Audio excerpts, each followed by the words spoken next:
Mi esposo me llevó a juicio diciendo que yo era una madre horrible y que merecía perderlo todo. Su supuesta psicóloga testificó contra mí, mostrando fotos manipuladas y declaraciones falsas que me pintaban como una mujer inestable e incapaz. Pero entonces, mi hija de 7 años se levantó, sacó su tablet y pidió mostrar un video al juez. El silencio en la sala fue atronador. Lo que apareció en esa pantalla no solo destruyó cada mentira de mi esposo, sino que reveló una verdad tan devastadora que el juez tuvo que llamar a seguridad. Porque lo que mi pequeña había grabado en secreto durante meses no era solo evidencia de una infidelidad. Era la prueba de una conspiración tan retorcida que hasta el abogado de mi esposo palideció al verla. Cuando el video terminó de reproducirse, mi esposo salió esposado de esa sala, y yo, la mujer que él había intentado destruir, finalmente pude respirar. Pero para entender cómo llegamos a ese momento, necesito contarte toda la historia desde el principio, porque lo que viví fue tan increíble que si no lo cuento con detalles, nadie lo creería. Sigue mi historia hasta el final y comenta la ciudad desde donde me estás viendo para saber qué tan lejos ha llegado mi relato. Cuando todo explotó en ese juzgado, yo tenía 62 años, me llamo Esperanza, y durante 37 años creí que había construido una familia basada en amor y sacrificio. Conocí a Roberto cuando yo tenía 25 años, recién graduada de contadora, con un futuro prometedor en una empresa de importación en Ciudad de México. Él era vendedor, carismático, lleno de sueños y palabras bonitas. Me enamoré como una tonta, de esa manera intensa que solo ocurre cuando eres joven y crees que el amor todo lo puede. A los 6 meses de novios, quedé embarazada de nuestra hija mayor, Alejandra. Roberto me pidió que dejara mi trabajo. Decía que una madre debía estar en casa, que él proveería para nosotros, que mi carrera podía esperar. Yo, criada en una familia tradicional de Guanajuato, donde las mujeres obedecían a sus esposos, acepté sin chistar. Dejé mi empleo, mis sueños, mi independencia, todo por construir el hogar perfecto que él prometía. Los años pasaron y llegaron más hijos. Después de Alejandra nacieron Roberto Jr. y finalmente, cuando ya pensaba que mi etapa de maternidad había terminado, llegó Sofía, mi pequeña sorpresa a los 43 años. 3 hijos que crié prácticamente sola porque Roberto siempre estaba trabajando, o eso decía. Viajes de negocios, juntas nocturnas, convenciones los fines de semana. Yo me quedaba en casa preparando 3 comidas al día, ayudando con las tareas, yendo a las juntas escolares, cuidando a mi suegra cuando enfermó de diabetes, organizando cada posada navideña, cada celebración del Día de Muertos, cada reunión familiar. Me convertí en la esposa perfecta del manual antiguo, la que nunca se queja, la que siempre tiene la cena lista, la que mantiene la casa impecable aunque esté exhausta. Roberto escaló posiciones en su empresa. De vendedor pasó a gerente regional, luego a director. El dinero empezó a fluir mejor. Nos mudamos a una casa más grande en una privada residencial. Pero mientras más dinero ganaba, menos me veía, menos me hablaba, menos me tocaba. Yo lo atribuía al estrés, a la edad, a las responsabilidades. Nunca sospeché la verdad. Qué ingenua fui. Mis hijos mayores crecieron y formaron sus propias familias. Alejandra se casó con un ingeniero y se mudó a Monterrey. Roberto Jr. consiguió trabajo en Guadalajara. Las visitas se hicieron esporádicas, las llamadas breves. Yo me quedé sola en esa casa grande con Sofía, mi pequeña de 7 años, el único pedacito de luz que me quedaba. Fue entonces cuando empecé a notar cosas extrañas. Roberto llegaba a casa con perfumes diferentes, manchas de labial que no eran de mi tono, recibos de restaurantes caros donde supuestamente tenía juntas de negocios, pero los montos eran siempre para 2 personas. Cuando le preguntaba, me hacía sentir paranoica. Me decía que yo estaba inventando cosas, que la menopausia me tenía con las hormonas alborotadas, que debería ver a un psiquiatra. Empecó a tratarme con un desprecio que me partía el alma. Frente a Sofía me hablaba como si fuera estúpida, como si mis 37 años de dedicación no valieran nada. Y entonces conocí a Valencia, o mejor dicho, Roberto me la presentó. Dijo que era una psicóloga especialista en terapia familiar que le habían recomendado en el trabajo, que yo necesitaba ayuda profesional porque estaba teniendo comportamientos irracionales, que estaba afectando a Sofía con mi inestabilidad emocional. Insistió tanto que finalmente acepté ir a una sesión. Valencia tenía 35 años, era delgada, elegante, con ese aire de profesionalismo que impone. Me recibió en un consultorio moderno en Polanco, lleno de diplomas en las paredes. Me hizo preguntas sobre mi infancia, mi matrimonio, mi relación con Sofía. Yo le abrí mi corazón como una tonta. Le conté mis inseguridades, mis miedos, mis frustraciones de tantos años callada. Ella tomaba notas, asentía comprensivamente, me recetaba ejercicios de respiración y me decía que volviera cada semana. Durante 6 meses asistí religiosamente a esa terapia. Le pagaba con el dinero que Roberto me daba para los gastos de la casa, porque él insistía en que era una inversión en mi salud mental. Lo que yo no sabía era que Valencia no era psicóloga. Era la amante de mi esposo, y cada palabra que yo le confesaba en ese consultorio, cada vulnerabilidad que le mostraba, cada momento de debilidad que le compartía, ella se lo reportaba directamente a Roberto.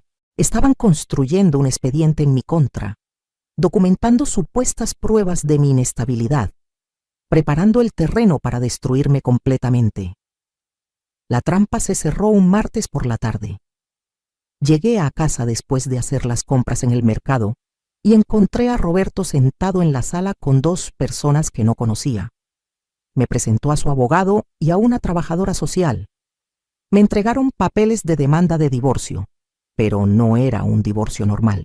Roberto me acusaba de ser una madre incompetente, emocionalmente inestable, incapaz de cuidar adecuadamente de Sofía. Exigía la custodia total de mi hija, la casa, los ahorros, todo. Decía que yo representaba un peligro para el bienestar de nuestra pequeña. Me quedé helada, leyendo esas acusaciones terribles escritas en papel legal. Maltrato emocional, negligencia, episodios de conducta errática, todo mentiras pero escritas con tal detalle que parecían reales. Roberto me miraba con esos ojos fríos que ya no reconocía, como si fuera una extraña molesta de la que tenía que deshacerse. El abogado me explicó que tenía 3 días para conseguir representación legal porque la audiencia preliminar ya estaba programada. 3 días, como si 37 años de matrimonio pudieran deshacerse en 3 días. Llamé llorando a mis hijos mayores. Alejandra me dijo que estaba muy ocupada con sus gemelos y que no podía viajar desde Monterrey. Roberto Jr. fue más directo. Me dijo que su papá le había contado sobre mis problemas mentales y que tal vez lo mejor era que aceptara el divorcio y buscara ayuda profesional. Mis propios hijos, a quienes había criado con tanto amor, me dieron la espalda. Roberto los había trabajado antes que a mí, les había llenado la cabeza con sus mentiras. Me sentí completamente sola, una mujer de 62 años, sin trabajo, sin ahorros propios, sin nadie que creyera en mi palabra contra la de un director exitoso con contactos y dinero. Conseguí un abogado de oficio, un muchacho recién graduado llamado Esteban, que hacía lo que podía con recursos limitados. Mientras tanto, Roberto se movía por la casa como si ya fuera de su propiedad exclusiva. Empacó mis cosas en cajas y las puso en el cuarto de servicio. Le dijo a Sofía que mamá estaba enferma y que pronto se iría a vivir a otro lado. Mi pequeña lloraba todas las noches, aferrándose a mí, preguntándome por qué papá decía esas cosas horribles. Yo no tenía respuestas que no la lastimaran más. La fecha del juicio llegó como una sentencia de muerte. Entré a ese juzgado familiar en el centro de la ciudad sintiéndome como una criminal. El abogado de Roberto un tiburón de esos que cobran por hora lo que yo no veía en un mes, traía una carpeta gruesa llena de supuestas evidencias. Fotografías de la casa en desorden, como si eso probara negligencia, cuando lo único que mostraban era la realidad de una casa habitada. Recibos de comida rápida, como si darle de vez en cuando unas quesadillas o unos tacos a mi hija fuera abuso infantil. Testimonios escritos de vecinos que juraban haberme visto gritándole a Sofía, cosa que jamás había sucedido, pero que Roberto había orquestado con mentiras y probablemente dinero. Y entonces llamaron a declarar a Valencia. Entró a la sala vestida impecablemente, con su portafolio de piel y sus lentes de diseñador. Levantó la mano derecha y juró decir la verdad. Procedió a destruirme con una calma profesional que me heló la sangre. Dijo que durante 6 meses me había tratado por trastornos de personalidad severos, que mostraba signos de paranoia, que en múltiples sesiones había expresado pensamientos de abandono hacia mi hija. Todo mentira. Pero lo decía con tal convicción, con tal lujo de detalles inventados, que vi cómo el juez tomaba notas con expresión seria. Mi abogado intentó objetar, pidió ver las credenciales de Valencia. Ella presentó un título de una universidad en línea, documentos que parecían legítimos, pero que después descubriríamos eran falsificados. En ese momento, sentada en esa sala fría del juzgado, viendo cómo esa mujer mentía descaradamente bajo juramento, sentí que el mundo se derrumbaba. Roberto la miraba con una expresión neutra, pero yo capté algo en sus ojos, una complicidad, un entendimiento, y en ese segundo lo supe todo. Eran amantes. Todo había sido un montaje. Las piernas me temblaban tanto que pensé que me desmayaría. El juez preguntó si había más testigos. El abogado de Roberto sonrió y dijo que sí, que tenían declaraciones grabadas en video de los hijos mayores confirmando el comportamiento errático de la madre. Alejandra y Roberto Jr. aparecieron en una pantalla, repitiendo como loros las mentiras que su padre les había metido en la cabeza.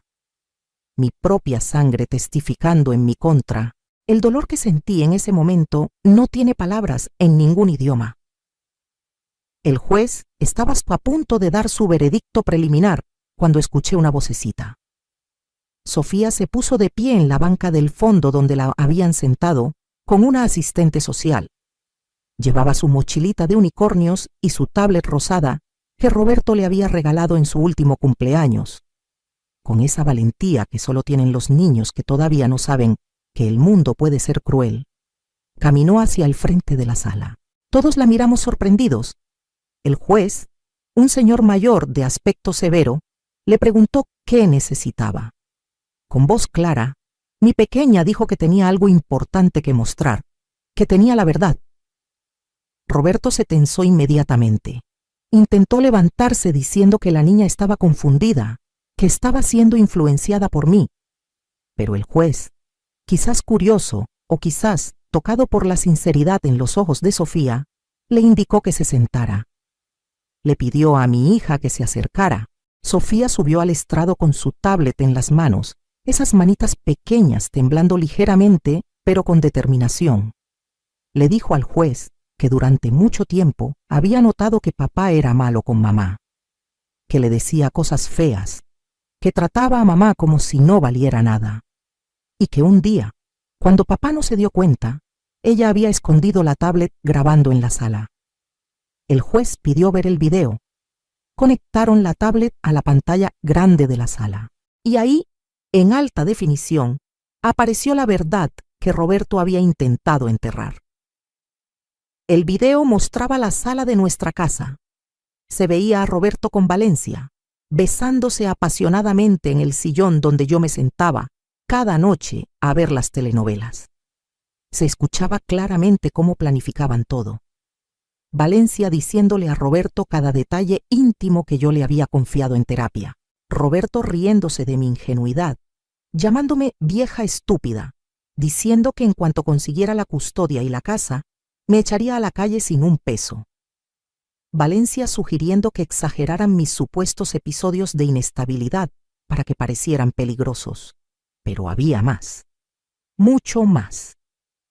El video, que duraba casi 40 minutos, mostraba a Roberto enseñándole a Valencia fotos que había tomado específicamente para el juicio.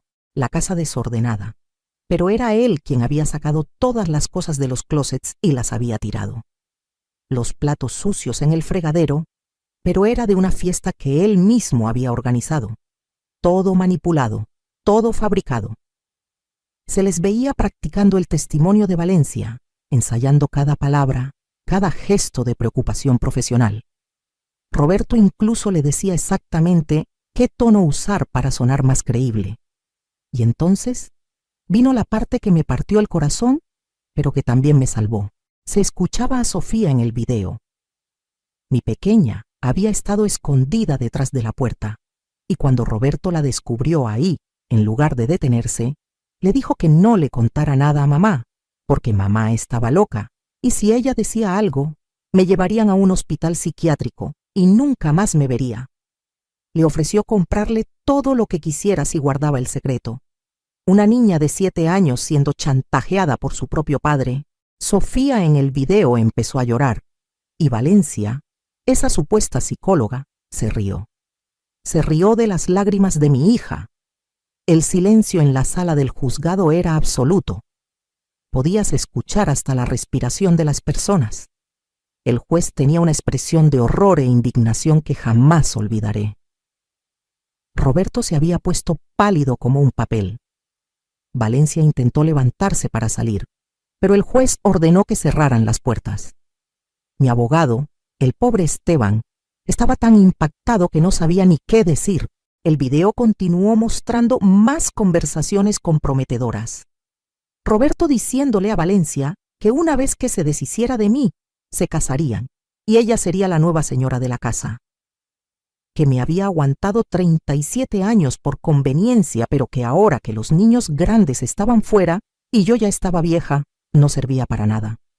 Hablaban de mi dinero. Sí, mi dinero, porque resulta que mi abuela materna, que había muerto 5 años atrás, me había dejado una herencia considerable de unas propiedades en Guanajuato. Roberto había manejado todos los trámites porque yo, tonta de mí, confiaba en él.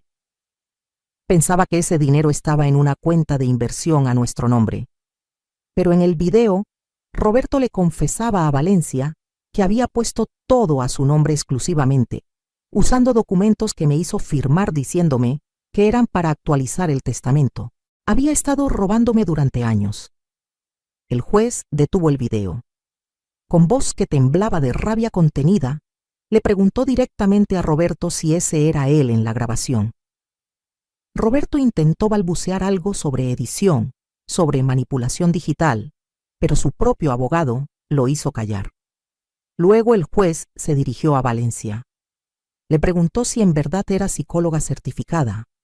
Valencia, viendo que todo se derrumbaba, cometió el error de seguir mintiendo. Dijo que sí, que tenía todas sus credenciales en orden. El juez pidió que verificaran en ese momento con el Registro Nacional de Profesionistas.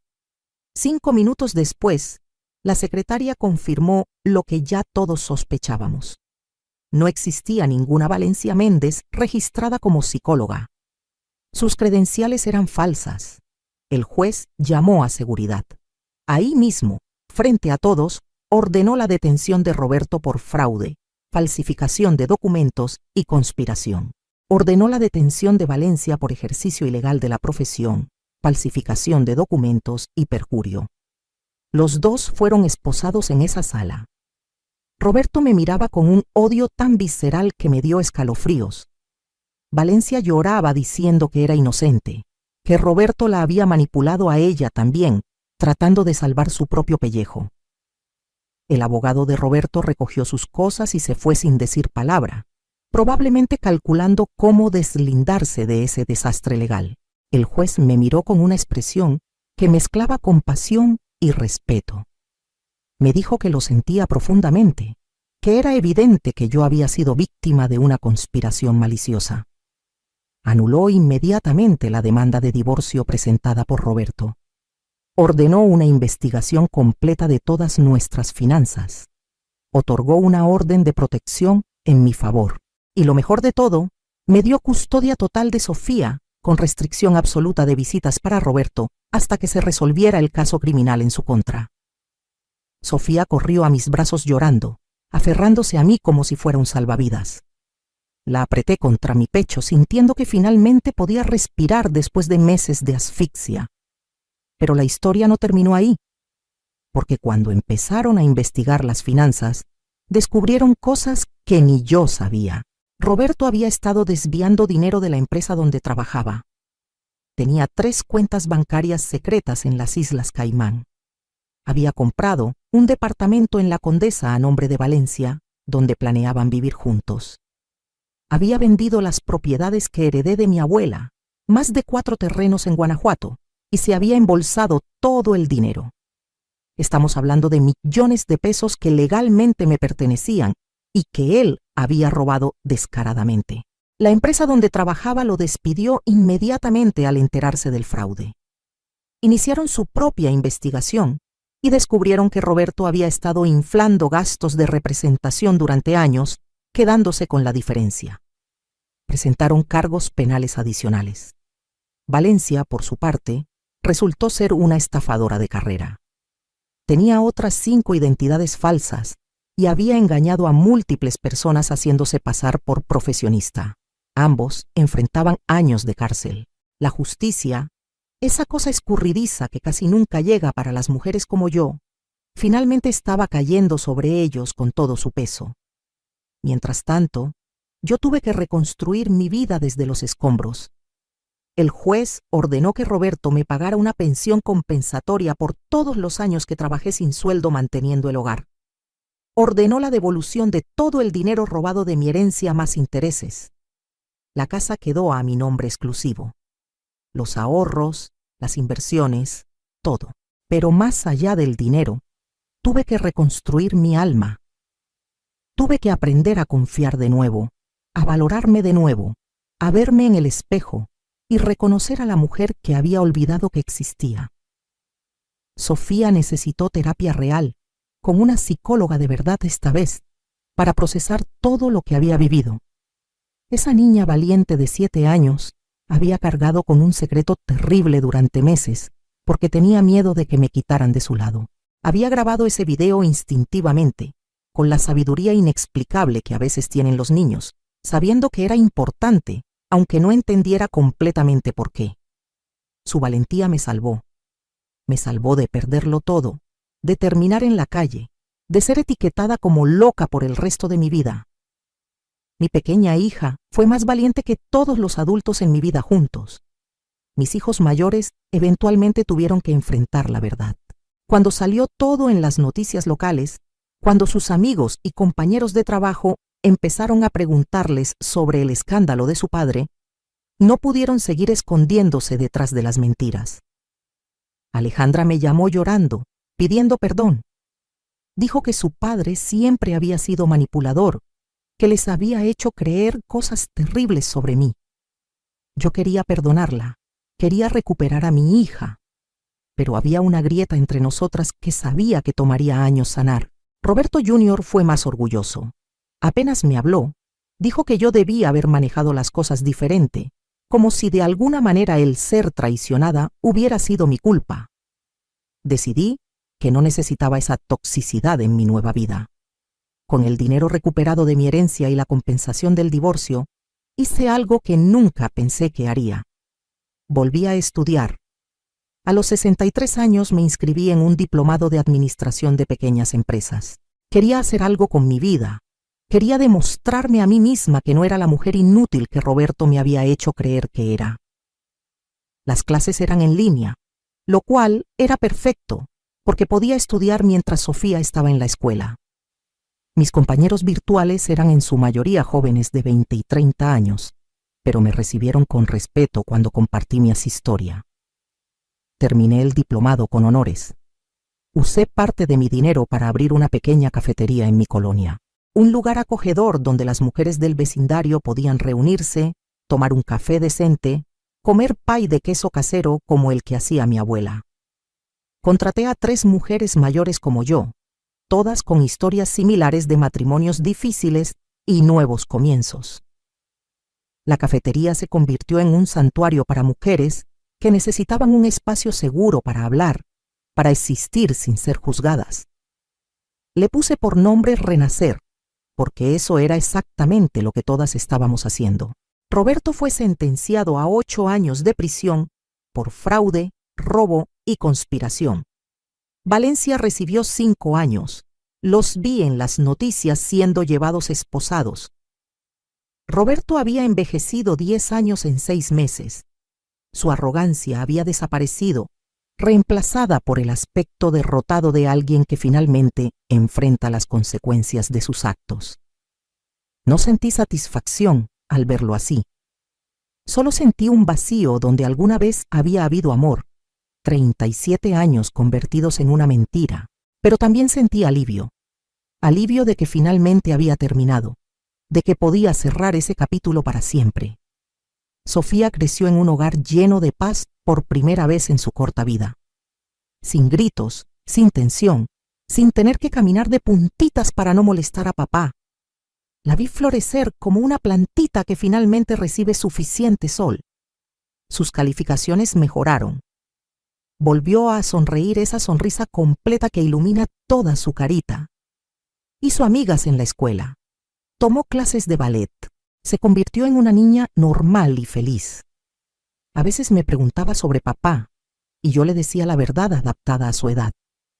Que papá había hecho cosas malas y tenía que pagar por ellas, pero que eso no significaba que ella fuera mala o que tuviera la culpa de nada. En mi cafetería conocí a otras mujeres con historias devastadoras. Lucía, que había sido golpeada durante 20 años, hasta que un día encontró el valor de irse con sus hijos. Mercedes, cuyo esposo la engañó con su propia hermana. Patricia, que descubrió que su marido tenía otra familia completa en otro estado. Todas habíamos sobrevivido traiciones que nos habían roto en pedazos, y todas estábamos reconstruyéndonos ladrillo por ladrillo. Nos convertimos en una familia elegida, en una red de apoyo que ningún hombre podría romper.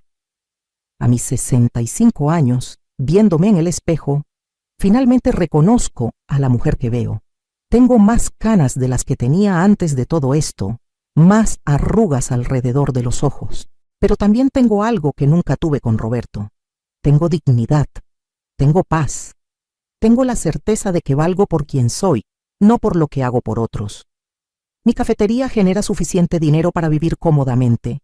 Sofía está en una buena escuela privada donde la apoyan emocionalmente.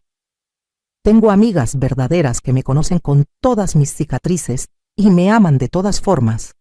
¿Extraño el matrimonio? No. Extraño la familia que pensé que tenía.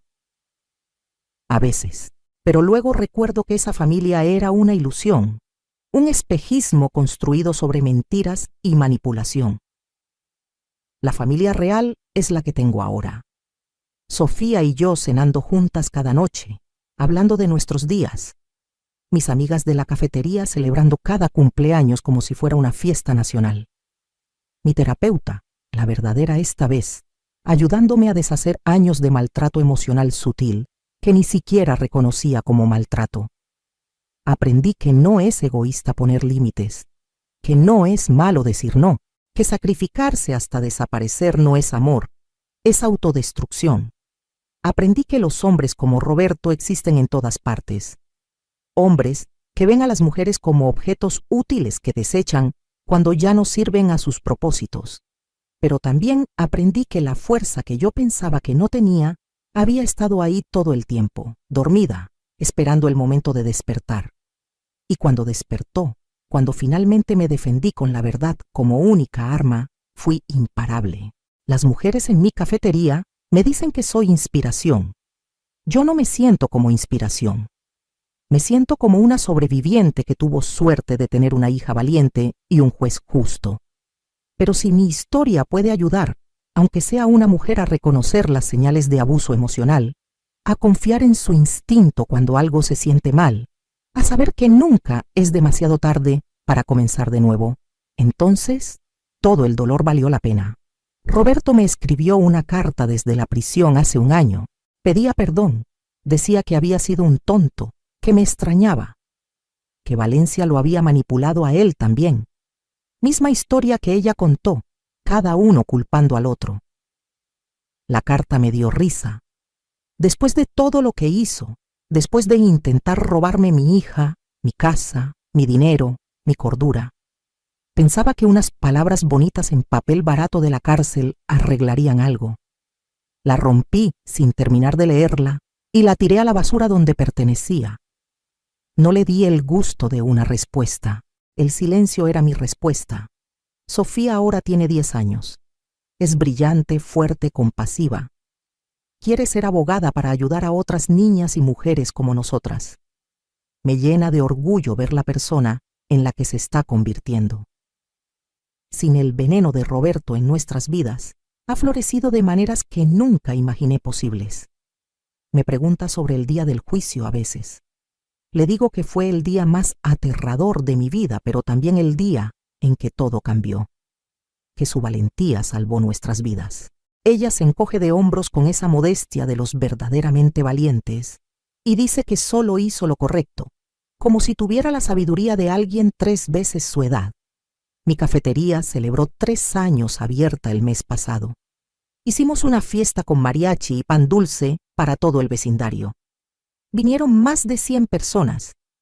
Muchas eran clientas regulares, otras eran mujeres que habían escuchado mi historia y querían conocerme. Me abrazaban llorando, contándome sus propias historias de matrimonios difíciles, de esposos abusivos, de familias que no las apoyaron. Les daba café gratis y las escuchaba, porque alguien escuchar tu dolor sin juzgarte es a veces lo único que necesitas para empezar a sanar. Contraté a una abogada joven y brillante llamada Daniela para que diera talleres gratuitos en mi cafetería sobre derechos de las mujeres. Talleres sobre pensión alimenticia, custodia de los hijos, división de bienes, órdenes de protección. Información práctica que puede salvar vidas. Vienen mujeres de todas las edades, desde veinteañeras hasta señoras de 80 años, que finalmente están encontrando el valor de dejar situaciones tóxicas. Ver sus caras cuando entienden que tienen derechos, que la ley las puede proteger, que no están atrapadas para siempre, es la mejor recompensa que podría pedir. Económicamente, estoy mejor de lo que jamás estuve con Roberto.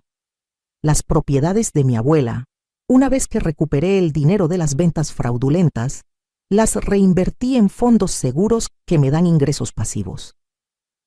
La cafetería genera ganancias modestas pero constantes. La pensión compensatoria que Roberto está obligado a pagar desde la cárcel, aunque sea una cantidad pequeña porque ahora no tiene trabajo, se deposita mensualmente y va directo a la cuenta de universidad de Sofía. No toco ese dinero, no lo quiero para mí, pero lo guardaré para que mi hija tenga un futuro brillante sin deberle nada a ese hombre. Físicamente, también cambié. Bajé 15 kilos no por dieta, sino porque el estrés de vivir con Roberto me hacía comer ansiosamente. Ahora, como cuando tengo hambre, comida que disfruto sin culpa. Me dejé el cabello largo y canoso, orgullosa de cada hebra blanca que representa un año sobrevivido. Uso ropa cómoda y colorida, en lugar de los colores neutros que Roberto prefería. Me puse aretes grandes porque me gustan, aunque él decía que me hacían ver vulgar. Pequeñas rebeldías que son en realidad actos de recuperar mi identidad robada. Empecé a viajar, algo que nunca hice con Roberto porque él siempre decía que los viajes eran para el trabajo, no para placer. Sofía y yo fuimos a Oaxaca, a las playas de Huatulco, a conocer las pirámides que nunca visité, aunque viví toda mi vida en México. Planeamos ir a Chiapas el próximo verano. Cada lugar nuevo es una aventura, una prueba de que el mundo es más grande que la jaula donde viví 37 años. Me uní a un grupo de lectura en la biblioteca local. Leemos de todo, desde Gabriel García Márquez hasta novelas románticas ligeras. Tener amigas con quienes debatir sobre libros, tomar té y simplemente existir sin agenda es un lujo que aprecio profundamente. Una de las señoras del grupo, Carmela, se convirtió en mi mejor amiga. Tiene 70 años, es viuda. y tiene una perspectiva de la vida que me hace reír hasta llorar. Dice que los mejores años de una mujer empiezan cuando se libera de las expectativas de otros. ¿Volvería a casarme? Esa pregunta me la hacen seguido. La respuesta es no. No porque esté cerrada al amor, sino porque finalmente aprendí que estar sola no es lo mismo que estar solitaria. Disfruto mi propia compañía. Disfruto no tener que consultar con nadie qué hacer con mis días. Disfruto la libertad de ser completamente yo misma sin miedo a críticas o rechazo. Si algún día apareciera alguien que sumara a mi vida en lugar de restar, alguien que me respetara como igual, quizás. Pero no lo estoy buscando ni lo necesito. Alejandra y yo hemos reconstruido lentamente nuestra relación. Viene a visitarme cada 2 meses con sus gemelos. Los niños adoran la cafetería y a su tía Sofía. Hemos tenido conversaciones difíciles sobre cómo Roberto la manipuló, sobre cómo yo también cometí errores siendo demasiado pasiva. Está en terapia trabajando sus propios problemas de relación con su esposo. Ver cómo ella aprende de mis errores, cómo pone límites que yo nunca puse, me da esperanza de que rompimos el ciclo. Roberto Jr. sigue distante. Lo acepté. No puedo forzar una relación que él no quiere. Dejé la puerta abierta si algún día cambia de opinión. Mi vida hoy es simple pero mía. Me levanto sin despertador, preparo café en mi propia cafetera, desayuno con Sofía antes de llevarla a la escuela. Abro mi cafetería a las 9. Saludo a mis clientas regulares por nombre, horneo pays y galletas con recetas de mi abuela. Cierro a las 6. Recojo a Sofía de sus actividades. Cenamos juntas contándonos sobre nuestro día. Los fines de semana visitamos museos, vamos al parque o simplemente nos quedamos en casa viendo películas. Es una vida ordinaria que para mí es extraordinaria porque es mía. Las cicatrices emocionales todavía están ahí. A veces tengo pesadillas, donde Roberto me está gritando y no puedo moverme. Despierto con el corazón acelerado hasta que recuerdo que estoy segura, que él está en la cárcel, que no puede tocarme. Mi terapeuta dice que es normal, que el trauma no desaparece solo porque la situación terminó. Pero cada vez las pesadillas son menos frecuentes. Cada vez me toma menos tiempo recordar que estoy bien. Cuando veo noticias de feminicidios, de mujeres asesinadas por esposos o ex-esposos, pienso que fácilmente podría haber sido yo. Roberto nunca me golpeó físicamente, pero el abuso emocional y psicológico estaba escalando. ¿Quién sabe qué hubiera pasado si hubiera logrado quedarse con todo? Si Sofía no hubiera tenido ese video, si el juez no hubiera sido justo. La línea entre mi historia con final esperanzador y las tragedias que veo en las noticias es peligrosamente delgada. Eso me motiva a ayudar a otras mujeres, porque sé que no todas tienen la suerte que tuve yo. En la cafetería tengo una pequeña biblioteca de libros sobre empoderamiento femenino, salud mental, derechos legales. Las mujeres los toman prestados libremente. También tengo un tablón de anuncios con información sobre refugios, líneas de ayuda, servicios gratuitos de asistencia legal. No puedo salvar a todas, pero si mi cafetería es un puente para que, aunque sea una mujer, escape de una situación peligrosa, valió cada peso invertido. Le enseño a Sofía que su valor no viene de un hombre, de una relación, de qué tan bonita es o qué tan bien se porta. Le enseño que su valor es inherente, que viene de ser humana, que nadie tiene derecho a maltratarla jamás. Le enseño a reconocer las señales de manipulación, de control disfrazado de amor. Puede que sea demasiada información para una niña de 10 años, pero prefiero que esté preparada, que nunca pase por lo que yo pasé. Roberto sale de la cárcel en 3 años y tiene buena conducta. Me aterra y me da igual al mismo tiempo. Tengo orden de restricción permanente. Tiene prohibido acercarse a menos de 500 metros de Sofía o de mí. Si lo intenta, vuelve directamente a la cárcel. He tomado clases de defensa personal. Tengo sistemas de seguridad en mi casa y en la cafetería. Estoy preparada. Pero también confío en que para cuando salga, seré tan fuerte que no importará. que su presencia en el mundo no afectará la paz que he construido. A las mujeres que están leyendo esto, especialmente a las que tienen mi edad o más, les quiero decir algo importante. Nunca es demasiado tarde. Nunca estás demasiado vieja para empezar de nuevo. Nunca has sacrificado demasiado como para que dejar una situación mala sea desperdiciar todo ese tiempo. Los años que pasaste no son años perdidos si aprendes de ellos, si usas esa experiencia para construir algo mejor. Yo tenía 62 años cuando mi vida explotó. 62.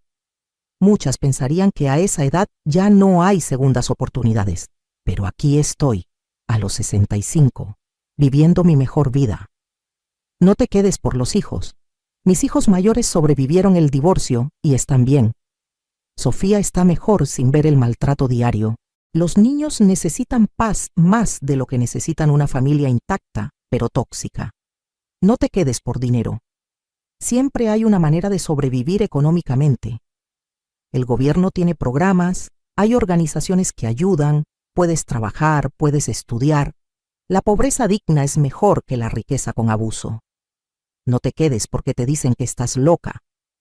Él te dice que estás loca porque tu realidad contradice sus mentiras. Confía en tu instinto. No te quedes porque ya pasó mucho tiempo. 37 años parecen mucho, lo sé. Pero si vivo hasta los 80, me quedan 15 años más de vida en paz que los 37 años que pasé en tormenta. Y cada día de paz vale por 10 de tormenta. No te quedes esperando que cambie. Roberto nunca cambió, solo empeoró con los años.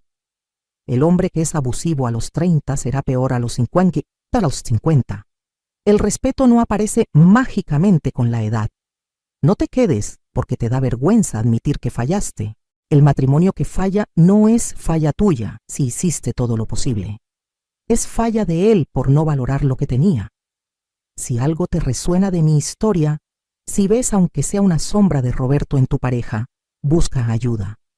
Habla con alguien, un familiar, una amiga, una terapeuta, una línea de ayuda.